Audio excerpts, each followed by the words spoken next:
ओम तत्सत। ओम श्री परमात्मने नमः। ओम श्री गुरुवे नमः। योग वशिष्ठ।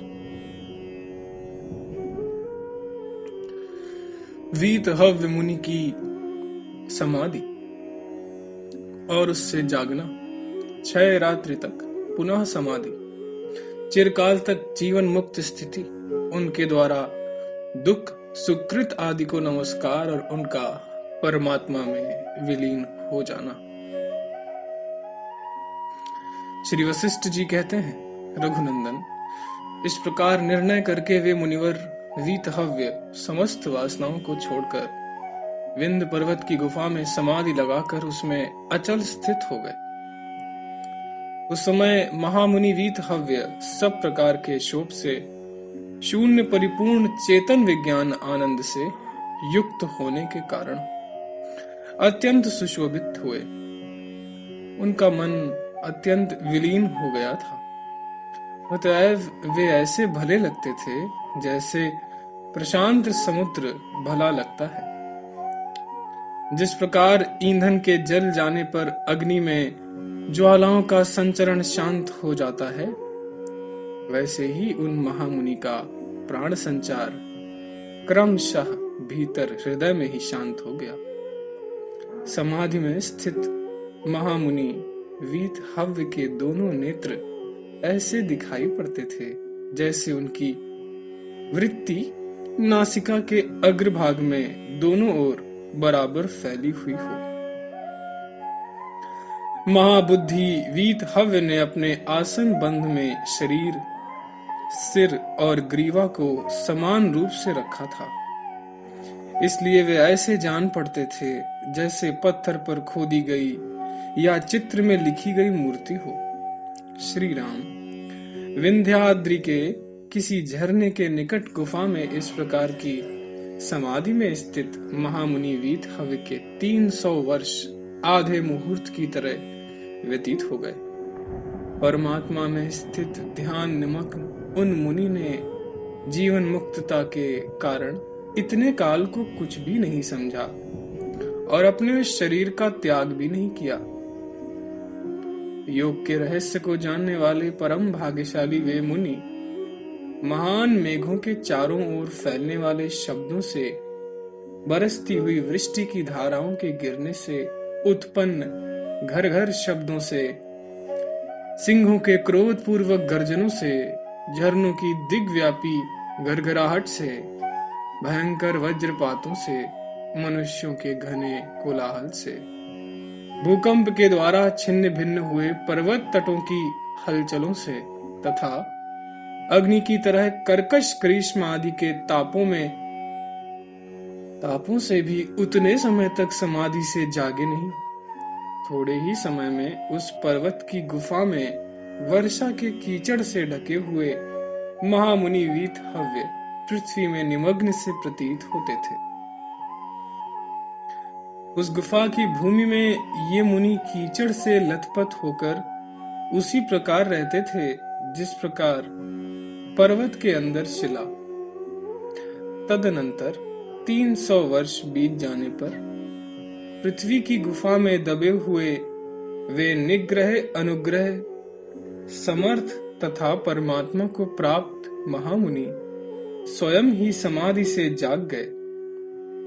राघव, तत्पश्चात महामुनि वीतहव्य ने संपूर्ण भूतों में आत्मभाव होने के कारण अनेक लोकों का ब्रह्म रूप से अनुभव किया और वर्तमान समय में कर भी रहे हैं।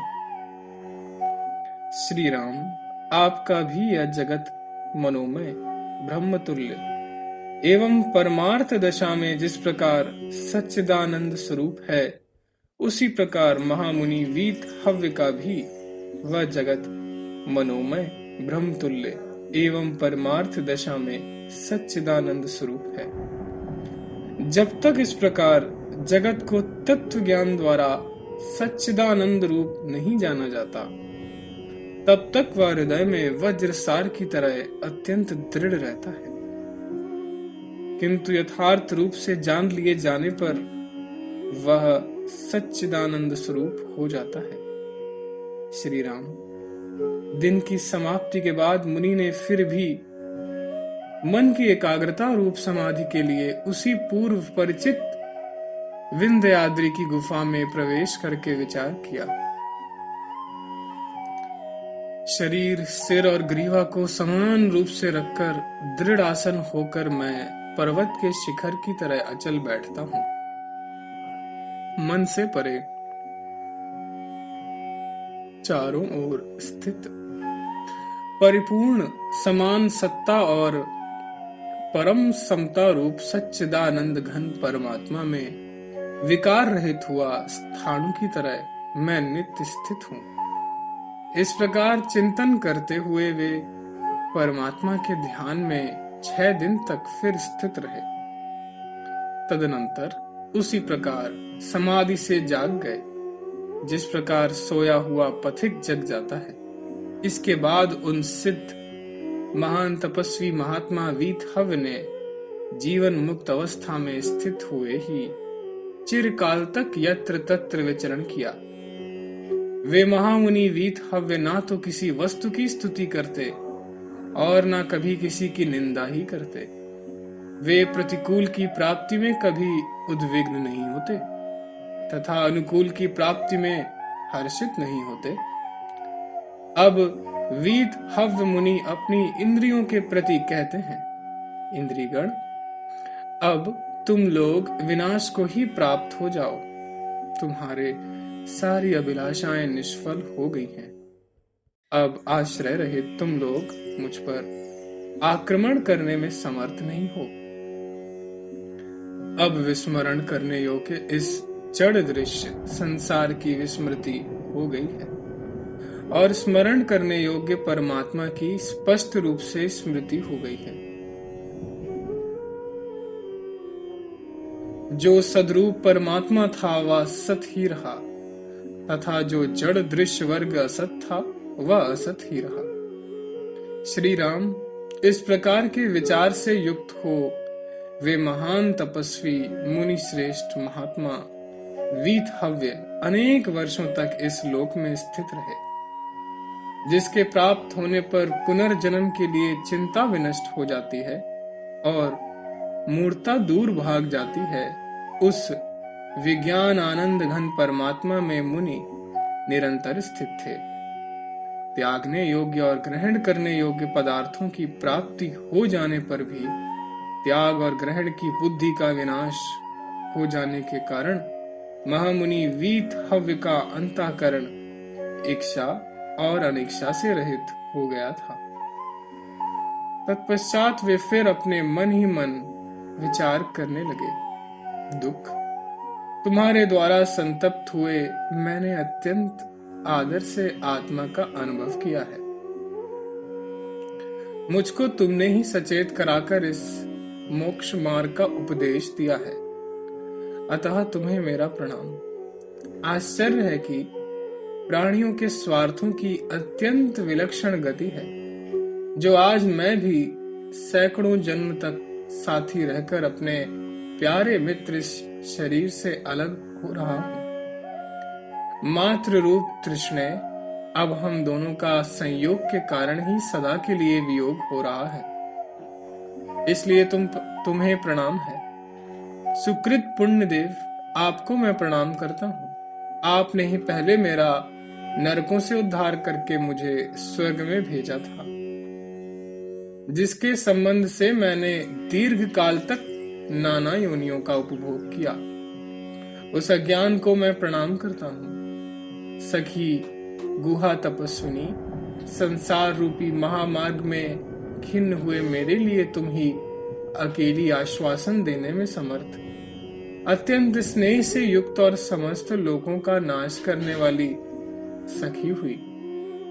इसलिए समाधि में स्त्री के सदृश व्यवहार करने वाली उस गुहा रूपी तपस्विनी को भी मैं प्रणाम करता हूँ। संकट, गड्ढे और कुंजों में हाथ को अवलंबन देने वाले, वृद्धावस्था के एकमात्र मित्र दंड, तुम्हें मैं प्रणाम करता हूँ। प्रिय प्राण समुदाय, तुम सब प्रकृति में विलीन हो जाओ और मैं सच्चिदानंद ब्रह्म में विलीन होता हूँ, क्योंकि जितने भी भोग समूह हैं वे अंत में नाशवान हैं। जो आज उन्नत हैं उनका अंत में पतन निश्चित है, एवं संसार में जितने संयोग है उनका भी अंत में वियोग निश्चित है। अब प्रत्येक इंद्री आदि के द्वारा प्राप्त करने योग प्रकृति का विभाग पूर्वक वर्णन करते हैं। चक्षु इंद्री आदित्य मंडल में प्रवेश करे, ग्रहणेन्द्री पृथ्वी में प्रविष्ट हो जाए, प्राणवायु वायु तत्व में प्रविष्ट हो जाए, श्रोत्रेंद्री आकाश में प्रविष्ट हो जाए और रसनेन्द्री जल में प्रविष्ट हो जाए। मैं ओमकार की अंतिम अर्धमात्रा से लक्षित परब्रह्म स्वरूप परमात्मा में अपने आप ही अंतःकरण से रहित हो शांत हो रहा हूँ। अतः मैं संपूर्ण कार्यों की परंपरा से रहित, समस्त दृश्यों की अवस्थाओं से अतीत, उच्चारण किए हुए प्रणव की ब्रह्मरंध्र में विश्रांति का अनुसरण करके ब्रह्माकारता की प्राप्ति से उपरत बुद्धि तथा अविद्या रूपी मल से रहित हुआ स्थित हूं। ओम तत्सत, ओम तत्सत, ओम तत्सत।